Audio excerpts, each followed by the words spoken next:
também se manifestou no X, o antigo Twitter, e daqui a pouquinho a gente vai trazer para você a manifestação. O ex-presidente Jair Bolsonaro também se manifestou no Twitter. Bolsonaro, que inclusive é declaradamente um apoiador de Israel, a gente vai mostrar na sequência. Enquanto isso, a gente confere imagens ao vivo de Israel, agora às 6h19, início da noite em Israel, e a gente vê mais um ponto atingido pelos bombardeios com uma forte fumaça. E a gente ouviu agora há pouco, inclusive, um som de um bombardeio, e foi ao vivo, tá? Aquele som de explosão que você pode ouvir, você que está nos acompanhando, aquele som foi flagrado ao vivo pelas câmeras espalhadas pelas ruas de Israel. Foi mais um bombardeio, ou seja, é possível que ainda esteja em andamento esse ataque promovido pelo Hamas. Como eu disse, foram disparados 5.000 foguetes, mas não se sabe se parou por aí. É possível ainda que esteja em andamento esse ataque. Ouvimos um forte barulho de explosão e agora acompanhamos essa imagem ao vivo com mais um ponto bombardeado e ainda com a presença de fogo, com muita fumaça. Então, é possível que ainda não tenha terminado esse forte bombardeio promovido pelo Hamas contra Israel. A recomendação, inclusive, do próprio governo israelense é para que todos os cidadãos permaneçam em casa.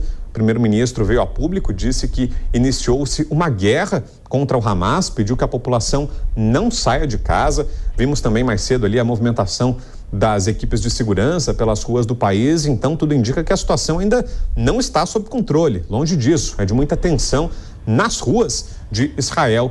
Afinal de contas, não se sabe exatamente a dimensão desse ataque. O que já se pode dizer é que se trata, sim, de um dos maiores ataques dos últimos tempos promovidos pelo Hamas contra Israel. 5.000 foguetes disparados a partir da faixa de Gaza contra o território israelense. O último número é de 298 mortes.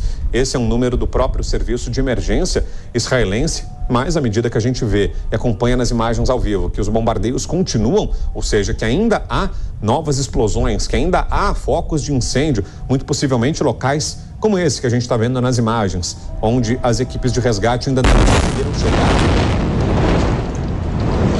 E olha, mais uma explosão, levando abaixo um prédio. A gente acompanhou ao vivo. E na sequência, a coluna de fumaça, ou seja, tudo indica que os bombardeios não foram interrompidos. Os bombardeios do Hamas contra Israel continuam. Agora 12h22 pelo horário de Brasília, 6h22 em Jerusalém, e seguem esses bombardeios. Uma forte ofensiva do Hamas. Para você que está ligando a TV agora, para você que está ligando o rádio, para você que passa a nos acompanhar a partir desse momento na Panflix, o que estamos acompanhando é um forte bombardeio que foi liderado pelo Hamas, pela célula terrorista Hamas, na manhã de hoje contra Israel. Foram disparados cerca de 5.000 foguetes, isso segundo o próprio grupo terrorista, contra o território de Israel, no que é um dos maiores ataques já registrados contra o país, contra Israel. E a gente vê nas imagens ao vivo que esses bombardeios continuam. O Hamas lançou essa que é uma das maiores ofensivas contra Israel e disse, inclusive, que é o início de uma grande operação militar, ou seja, praticamente uma guerra que é declarada pelo Hamas contra Israel. E o governo israelense, em resposta, declarou que é uma guerra. O primeiro-ministro israelense Benjamin Netanyahu declarou que vai haver reação e que a partir de agora começa uma guerra de Israel contra o Hamas. A gente acompanha também a repercussão em toda a comunidade internacional. Vários países já se manifestaram, claro, lamentando os ataques, prestando condolências às vítimas, manifestando solidariedade ao povo israelense diante dessa ofensiva do Hamas. E também há agora a possibilidade de que comecem negociações para saber como vai se dar esse apoio da comunidade internacional a Israel. Os países ocidentais, como um todo, praticamente, têm uma ligação com Israel, manifestam-se de forma simpática ao povo israelense. Os Estados Unidos, inclusive, uma grande potência militar, então fica aí no ar a possibilidade de que esses países todos, como Estados Unidos, como França, como Reino Unido, como Alemanha, que já se manifestaram e lamentaram esse ataque, a possibilidade de que esses países todos participem dessa contraofensiva militar que Israel promete contra o Hamas. O primeiro-ministro Benjamin Netanyahu falou que começa uma guerra contra o Hamas e todos os movimentos até esse momento são justamente nessa direção. O governo de Israel enumerou algumas providências aos cidadãos do país e, entre elas, providências que são adotadas apenas em situações de guerra, como a convocação de reservistas, por exemplo. O governo israelense já convocou civis, ou seja, a população do país, parte da população, para que participe dessa guerra contra o Hamas. Há também a recomendação para que a população não saia de casa, para que as pessoas permaneçam em locais seguros, se é que se pode falar nesse momento em locais seguros, né? Afinal de contas, a gente está vendo aí pelas imagens que os bombardeios continuam. Atingiram inicialmente de forma mais forte a região sul de Israel, cidades que ficam ao sul do país, mas por todo o país há registros de bombardeios. Para falarmos mais sobre isso, temos um convidado agora, já está com a gente ao vivo para essa cobertura especial também aqui na Jovem Pan, o professor de Direito Internacional da FMU e especialista em relações internacionais, Manuel Furriela. Professor, em primeiro lugar, agradeço muito ao senhor pela presença, por mais uma vez estar conosco aqui na programação da Jovem Pan. Bem-vindo, boa tarde. Boa tarde. Professor, houve algum episódio que justifique, e essa não é a melhor palavra, claro, mas que explique essa nova escalada do conflito? Porque o conflito em si já existia, né? A tensão é permanente naquela região, mas não se esperava esse ataque dessas proporções por parte do Hamas contra Israel. O que é que estaria por trás disso? Houve algum episódio nos últimos dias que explique, digamos assim, essa tragédia que estamos acompanhando, professor? Provavelmente nada em específico nos últimos dias.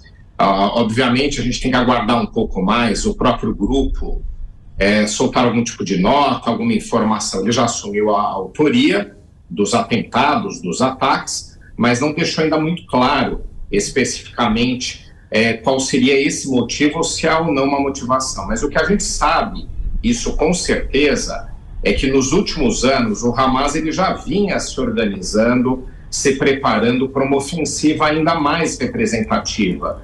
Os ataques de menor monta, eles têm acontecido nos últimos anos, desde que o Hamas efetivamente se estabeleceu como o principal centro de poder, o principal grupo a comandar os territórios palestinos desde 2006. Então, ele já vinha praticando alguns atos isolados, alguns de menor monta. A gente deve lembrar aqui aqueles atentados, aqueles ataques individuais com facas, ou com armas brancas que aconteciam em transporte público israelense, também levou ao pânico a população.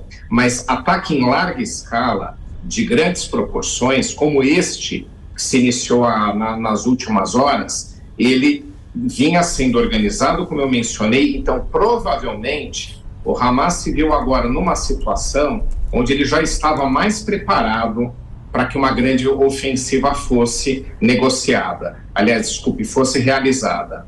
E também porque o momento político em Israel ele tem se alterado.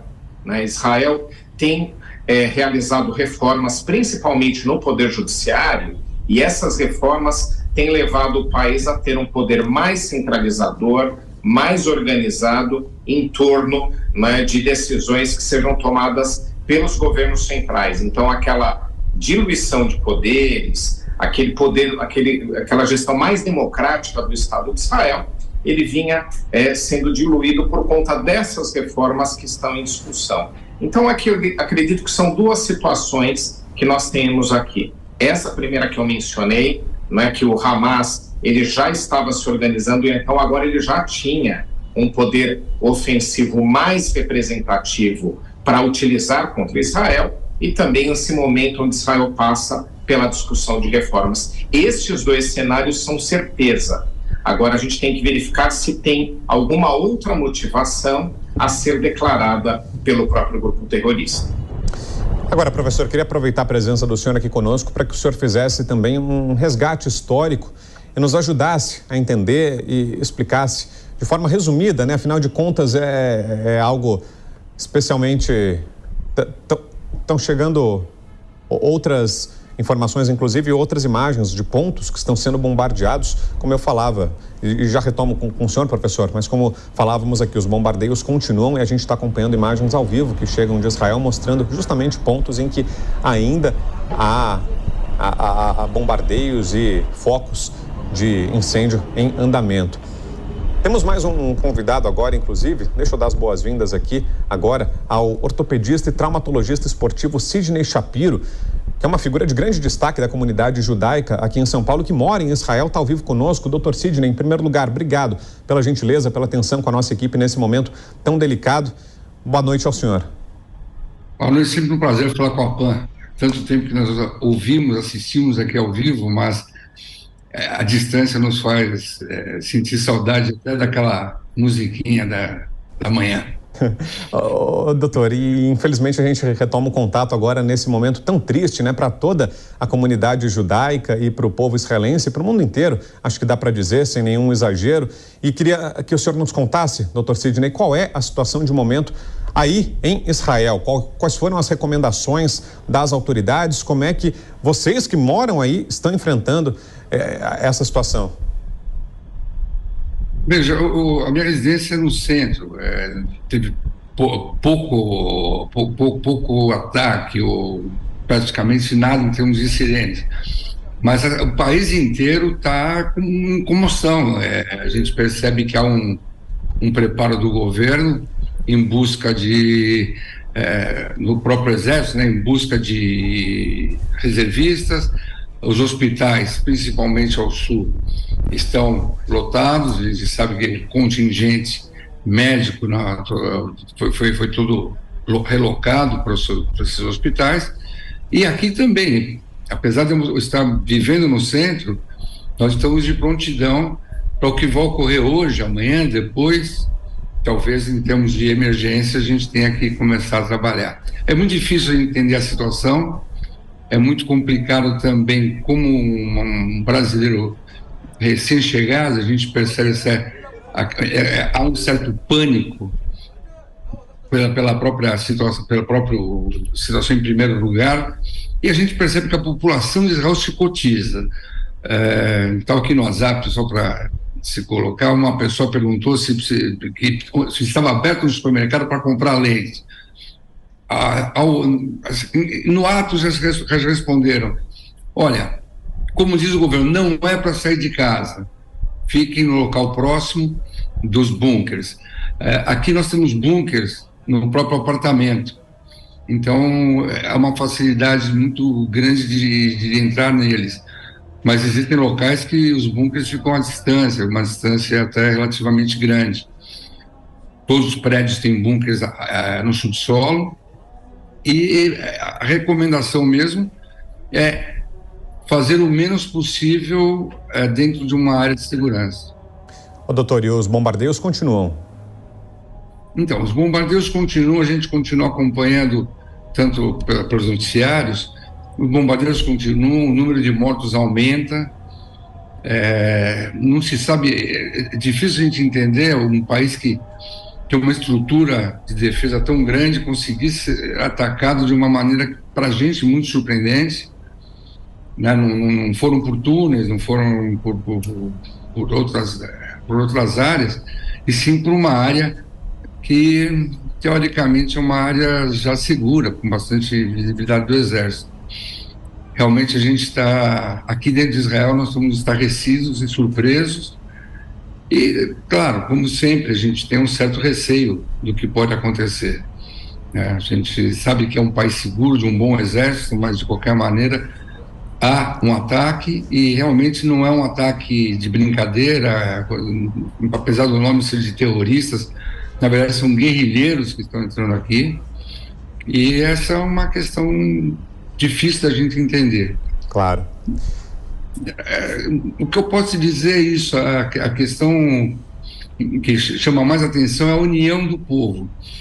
Eu estava ouvindo o professor falar agora sobre a divisão política de Israel ser uma questão. Ela era uma questão até algumas horas atrás. A partir do momento que o país está numa situação dessa, não há direita, não há esquerda, não há religioso, não há secular. É um país unido contra um inimigo. Na verdade, o que a gente pode dizer é que o Hamas é um grande inimigo que está invadindo um país. Bom, esse é o Dr. Sidney Shapiro, médico ortopedista, que mora em Israel, conversando ao vivo com a gente aqui no Fast News.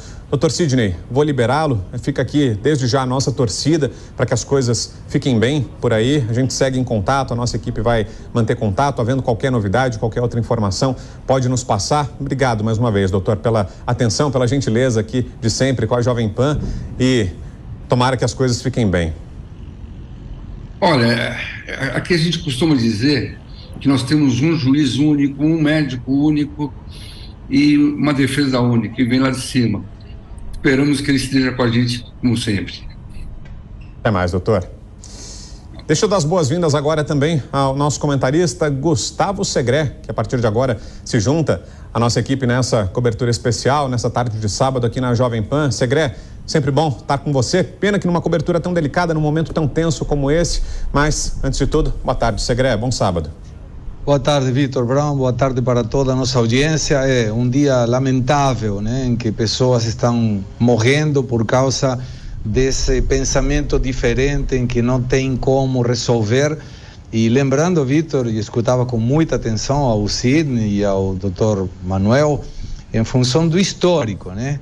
E agregaria nessa análise, Vitor, se você permitir, que no último ano teve 200 assassinados do Hamas por parte de Israel. E isso poderia ser, eventualmente, uma outra vertente sobre as motivações. E agrego mais uma. A aproximação diplomática de Israel com a Arábia Saudita, que pode estar incomodando muito essa região e claramente o Hamas. E deixa eu aproveitar a presença do professor Manuel Furriela. Sei que o Segré também tem pergunta para o professor, mas já que a gente está falando das questões históricas, queria que o senhor, professor Manuel Furriela, fizesse para a gente um apanhado histórico e nos ajudasse a entender as origens desse conflito entre palestinos e israelenses. É um tema muito complexo, né? Não dá para a gente apontar ali uma única causa, um único momento histórico que provocou isso, mas queria que o senhor nos ajudasse nesse resgate até que cheguemos a essa situação contemporânea. Ali a questão, como você mesmo mencionou, é complexa. E por que é complexa? Aquela era uma região, até o começo, até o meio do século XX, até o período da Segunda Guerra Mundial, ocupado pelas grandes potências. A região em específico aí discutida era por um protetorado, era uma região ocupada pelos britânicos. Eles chegaram a ter um mandato internacional propriamente para gerenciar a área. E já havia uma reivindicação histórica por parte dos judeus em terem o seu próprio Estado, o seu próprio território. Com o Holocausto, na Segunda Guerra Mundial, com a perseguição maciça aos judeus, empreendida principalmente pelos nazistas, essa comoção, ela ganhou força. Então você teve o surgimento da ONU em 1945, o final da Segunda Guerra Mundial, e aí sim uma intenção forte de se conceder uma área, uma região para que os judeus ali constituíssem seu território, no caso de Israel. Isso aconteceu. Então em 1948, a ONU decidiu conceder um território aos judeus, e ali começou-se a constituir o território israelense, mas outros povos ocupavam a região, principalmente os palestinos. E esses palestinos, eles acabaram sendo, em grande medida, deslocados da área. Então você começou a ter uma discussão de reivindicação territorial já no início. E a partir do momento que a ONU decidiu que espaço seria de Israel, ela também tentou organizar a região, inclusive para que no futuro fosse constituído um Estado palestino. Qual é o problema que a gente teve ali? Os estados, todos eles ao redor, a gente chama de grosso modo árabes, mas você tem outros também, persas, outras populações, vários países, não viram com bons olhos a constituição, a criação do Estado de Israel e se opuseram desde o início. Então você tinha uma disputa interna de territórios e você tinha um novo país sendo criado em uma região que não aceitava a criação desse novo país. E o que fez Israel? Israel se esforçou ao máximo para implementar o seu próprio país dentro daquela região e alguns anos depois, já ali nos anos 60, quase todos os outros países ali da região se organizaram para tentar repelir, para tentar destruir Israel pela via militar. E aí começaram os grandes confrontos, né? E a partir daquele momento Israel conseguiu reagir muito bem aos ataques que recebeu, mesmo de muitos países em conjunto. E também teve ali qual cenário? Israel se estabeleceu com força e, vendo a força que tinha na região, também imaginou que deveria expandir o tamanho do Estado. Então, veja só, aquele projeto inicial da ONU, ele acabou se esvaindo por conta dos países da região, por conta dos palestinos que não aceitavam ceder territórios e por conta de Israel, que se viu com força, pelo menos aos seus olhos, de expandir. Pronto, ali se instalou, né, a partir dali dos anos 60 principalmente, esses tantos conflitos. E aí o que fizeram os outros países da região? Começaram a Professor, apoiar, posso interrompê-lo rapidamente? Por favor, vou só interrompê-lo, professor, e já lhe devolvo para registrar que são imagens ao vivo que chegam agora, 12h40, pelo horário de Brasília, 6h40 da noite em Jerusalém. E os bombardeios continuam. Falávamos em 5.000 foguetes disparados, mas é possível até que esse número já tenha subido, porque os bombardeios não foram só no início do dia, eles continuam acontecendo e agora, já no início da noite, em Israel, a gente acompanha imagens ao vivo de mais pontos do país que estão sendo alvos dos ataques. Ou seja, todos esses números que estamos trazendo de quantos foguetes foram disparados e do número de vítimas, todos esses números, infelizmente, tendem a subir, porque estamos vendo aí nas imagens ao vivo que os bombardeios continuam acontecendo nesse momento. Pode seguir, professor. E aí você teve, já naquele momento, uma região mal resolvida, né? E aí os palestinos, apoiados pelos países, pelos estados da região, que não entendiam, não aceitavam que Israel lá se estabelecesse, aí a gente teve esse cenário nesses anos todos, né? Os palestinos se tornando um grupo insurgente, não tendo o seu próprio país, Israel, além de se fortalecer onde já estava territorialmente estabelecido, tentando ali expandir, o conflito é esse. Mas a grande virada recente, depois aí dessa, né, a gente fez um resumão aqui do que está acontecendo, foi a mudança de poder dentro do próprio Estado palestino. Então nós tínhamos ali o Fatah e grupos mais moderados, né, que tinham se organizado ao redor do Yasser Arafat, que começaram a aceitar negociar, falar com Israel. Os Estados Unidos patrocinaram 2 grandes encontros naquela região, um encontro com Jimmy Carter e outro já com Bill Clinton, que tinham chance realmente de pacificar a região, e a própria ONU apoiando esses projetos, mas em 2006 principalmente houve uma mudança de poder, e o Hamas, que foi mencionado hoje como esse grupo, que ele é reconhecido por muitos países, inclusive como um grupo terrorista, não é uma unanimidade internacional, mas alguns, como os Estados Unidos, veem dessa forma, ele tomou o poder e aquela moderação que havia em território palestino se esvaiu. Então, ali você teve a assunção de um grupo extremista no poder, um grupo com preceitos muito mais religiosos do que os grupos anteriores que governavam ou que representavam a Palestina, e aí os ataques terroristas se intensificaram. Aí você teve uma relação que já não era fácil, pelo que eu expliquei aqui, ainda muito pior. Então, o cenário que temos é os palestinos sendo governados por um grupo extremista, ou para alguns até terrorista, que chama-se Hamas, que tenta a todo momento se organizar para combater Israel, e não para ter um diálogo, e não para negociar. E aí, por outro lado, você tem uma reação israelense, a população israelense, a maior parte, acaba com receio desses ataques, optando nas eleições politicamente por grupos que aparecem com propostas mais fortes dentro de Israel para reagir até propriamente o Hamas. Então você tem 2 lados extremados e num momento de muita tensão, e hoje, se a gente pegar aí os últimos 15 anos, provavelmente a gente está no ápice desse conflito. Professor, Gustavo Segré tem uma pergunta. Professor, muito obrigado pelos seus esclarecimentos. A dúvida seria a seguinte: nós estamos focando no Hamas, Mas sabemos que existe regionalmente uma aliança entre o Hamas, Irã, Síria e o Hezbollah. Isso não poderia ampliar o problema de paz na região? Sem dúvida. O problema palestino, ele é o mais extremado de todos. Por quê? Porque os palestinos, eles contam com o apoio de muitos estados, de muitos países da região, além de outros grupos, como você mencionou. Então, ali você tem uma reivindicação de constituição de um estado juntamente com uma briga ou com uma tentativa de desocupação de Israel, que não vai acontecer, não é?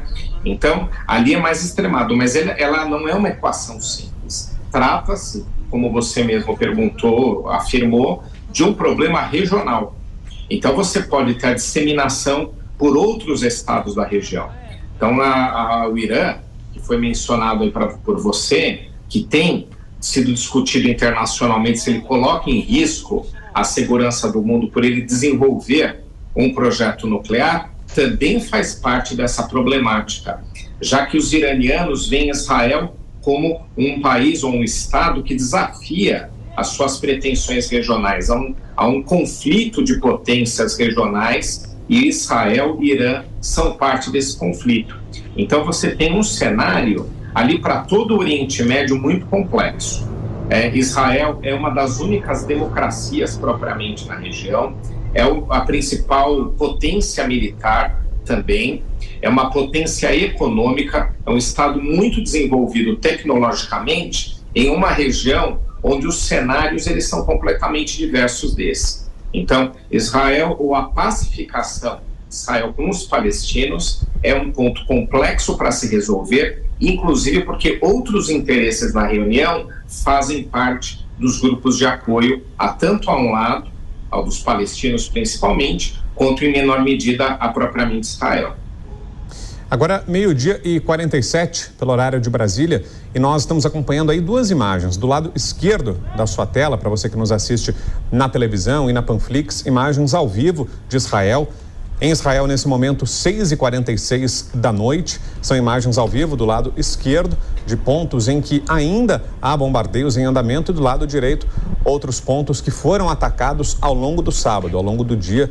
Então, você acompanha aí em tempo real a situação em Israel e revendo também tudo aquilo que já aconteceu. Repito, foram 5.000 foguetes disparados e as autoridades israelenses falam em 298 mortes confirmadas, número que só tende a aumentar ao longo das próximas horas. E aproveito até para fazer um esclarecimento aqui, as nossas equipes, a nossa produção, e a gente ouviu inclusive mais um som de explosão. E a sequência, um clarão, a câmera inclusive se movimenta, essa é a câmera de segurança, tudo ao vivo, tá, gente? 6h47 da noite em Israel, e é mais um ponto, a câmera agora consegue focalizar e flagrar mais um ponto que foi atingido por bombardeios do Hamas. Mais um ponto acaba de ser atacado em Israel. E essas são imagens ao vivo que a gente acompanha, portanto, não foram só aqueles bombardeios iniciais que foram levantados e informados pelo governo israelense. Essa ofensiva continua. Estamos no decorrer desse sábado, nesse momento, nesse exato momento, acompanhando ainda novos bombardeios que estão acontecendo. Imagens aéreas, as duas imagens agora são ao vivo. As duas imagens aéreas que a gente está vendo na tela, mostrando a situação no país e, claro, não dá para imaginar a tensão de quem vive em Israel. Olha ali, outro ponto em que surgiu um clarão, possivelmente mais uma explosão. Não dá para imaginar, né? O drama, a aflição de quem está em Israel nesse momento, né? Sabendo que a qualquer momento, qualquer ponto do país pode ser alvo de um ataque semelhante, que as explosões ainda estão acontecendo sem se saber onde vai acontecer a próxima explosão.